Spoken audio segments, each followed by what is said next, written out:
देशामध्ये मान्सूनची वेगानं आगेकूच. पूर्व भारतामधील अनेक राज्यात मोसमी वाऱ्यांची धडक. महाराष्ट्रातही मान्सूनच्या वाटचालीसाठी अनुकूल स्थिती. राज्यात 15 जूनपर्यंत पावसाची शक्यता कमीच. पेरण्यांची घाई करू नका. मुख्यमंत्री देवेंद्र फडणवीसांचं मुख्यमंत्र्यांना शेतकऱ्यांना आवाहन. तर राज्यातील 353 पैकी 181 तालुक्यांवर दुष्काळाचं सावट. दिल्ली विमानतळावर वादळाचा तडाखा. जोरदार वादळामुळे पार्किंगमधील साहित्य विमानतळावर आदळलं. एअर इंडियाच्या 3 विमानांचं नुकसान.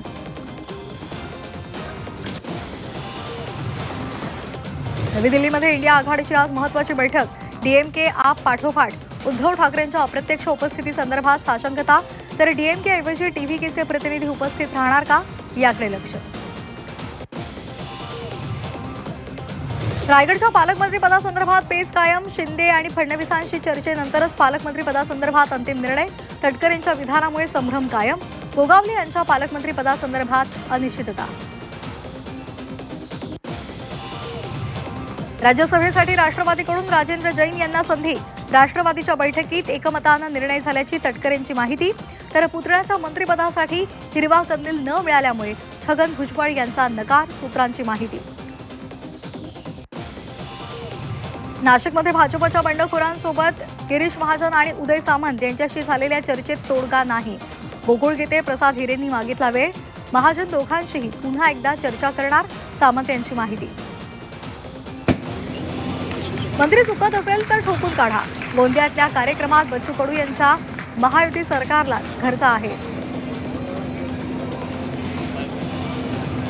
कोकणात प्रवास करणाऱ्यांसाठी आनंदाची बातमी. संगमेश्वर सोनवणे नदीवरील पुलाचं काम पूर्ण.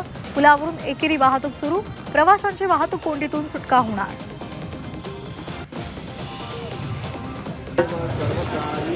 त्र्यंबकेश्वर दर्शन पास फसवणूक प्रकरणामधील आरोपींच्या जामीन अर्जावर आज सुनावणी.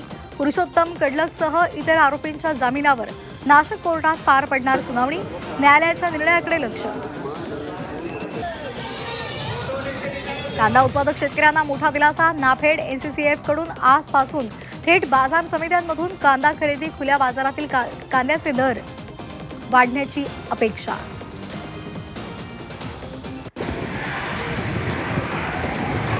रत्नागिरी जिल्ह्यामध्ये तीव्र पाणी टंचाई. पंढरी गावात हंडाभर पाण्यासाठी जीवघेणी कसरत. 15 दिवसात 4 हंडे पाणी मिळत असल्याचा आरोप.